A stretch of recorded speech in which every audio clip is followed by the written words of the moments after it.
Welcome to the deep dive. Today, we're really digging into sourcing parts, procurement, basically. Yeah, specifically for those classic Tamiya ORV chassis models. Exactly. You know, the Frog, the Monster Beetle, the Brat. If Yeah. you're into those, you've probably seen that getting performance parts, things like, say, custom CNC aluminum arms, it's become, well, unpredictable. And expensive, let's be honest. Yeah, frankly, shockingly expensive sometimes. Yeah. Why is that happening? It feels like suddenly there are massive tariffs. Well, it's maybe not quite unpredictable. It's more regulated now. You're feeling about massive tariffs. That's spot on. Okay. The U.S. has put these pretty substantial duties, often 25%, sometimes higher, on components coming in from overseas. Right. And they often get classified, believe it or not, as automotive accessories. That bumps up what we call the landed costs. Landed cost. So that's not just the part price. No. That's the total you actually pay when it hits your doorstep. Shipping, duties, fees, everything. Okay, right. And you mentioned something earlier about a hidden safety net. For years, things just seem to sail through customs. That's exactly it. We were talking about Section 321 de minimis, basically a small package loophole. Yeah. It meant items under $800 could, just come into the U.S. duty-free, no formal inspection usually. Okay, I remember that. So what changed? Well, the rules changed, mandated changes, taking full effect late August 2025. That loophole, it's gone. Completely gone. Pretty much. Now, even like a single $35 aluminum hop-up part, it needs formal customs clearance. Wow. Which means it triggers those duties plus maybe brokerage fees. Oh. So yeah, that $35 part could easily end up costing you over $50. Okay, so that basic economic reality has shifted permanently, it sounds like. Seems that way. So if trying to directly import those affordable Asian brands like Kingfly RC or maybe RcAiDong, if that's now reliably expensive, Yeah, consistently more costly. then the strategy's got to change, right? Where do enthusiasts look now, domestically? You have to pivot. Focus on North America. So tier 1 would be your major U.S. distributors. Think of main hobbies, tower hobbies. Okay, the big guys. Right. They've already dealt with the import costs, baked it into their pricing, hopefully competitively. But here's a slightly different angle. Well. Look north. Canadian retailers.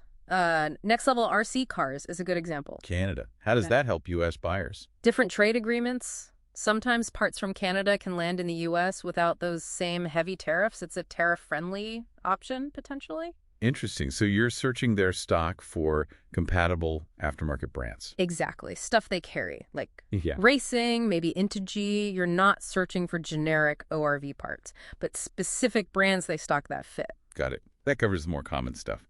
But what about the really niche high-performance upgrades? Stuff the big shops might not carry for, let's face it, 40-year-old chassis. Right, the off-road vehicle chassis. That's where you need tier 2. The vintage American legends. Okay, who are we talking about? You got to look at MIP, Moore's Ideal Products. They're one of the few still making high-performance parts right here in the USA. MIP, they're legendary. What do they have for the ORV? Their key part is the hashtag 16210 MIP Super Ball diff. It's engineered as a direct drop-in, specifically to handle, modern brushless power systems. Nice. Okay, who else is in this tier? You should definitely be keeping an eye on Team CRP, custom racing products. CRP, right. They were huge back in the day. And they still are, in a way. They run a specialized eBay store. It's kind of like digging for treasure online. They sell new, old stock NS and also reproduction parts for the Frog, the Blackfoot. Really vital stuff. Okay, so MIP for new U.S.-made performance, CRP for NS and Repro. What if? What if even that doesn't cut it? Or you just want the absolute best, strongest part possible? Then you go to Tier 3, the definitive solution, you could call it. Custom domestic fabrication. Making it from scratch. You mentioned CNC. Yep. Computer numerical control. Shops like Chatham CNC or maybe Billet RC, they can basically skip the whole global supply chain mess. They can take an original part, even a broken one, reverse engineer it, and then machine a brand new, superior version right here in North America. Tariff-free, obviously. They control everything. Quality, fitment, materials, especially materials. That's the custom advantage. So if the original Tamiya part or even a mass-produced hop-up was just standard aluminum, what are these custom shops using? Often they'll step up to 7075 T6 aircraft-grade aluminum. Okay, that sounds serious. It is. It's significantly stronger, much more durable than the typical alloys you find in those overseas hop-ups. So you get a part that's genuinely better engineered, better material. So let's tie this all together. The path forward seems clearer now.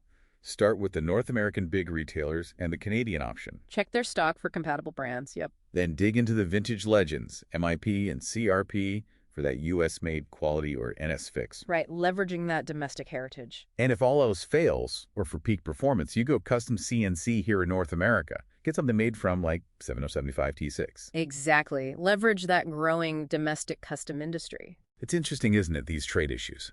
The scarcity. It's almost like it's forcing the hobby towards better quality domestic options. It really is. Kind of an ironic outcome. The parts becoming available now through MIP or custom work are arguably the highest quality, most reliable options we've ever had for these vintage cars. Which leads to a kind of wild thought. Is commissioning a custom, one-off 7075 T6 aluminum part now maybe the best way to keep a 40-year-old plastic toy car running strong? Maybe it is. Definitely something to think about.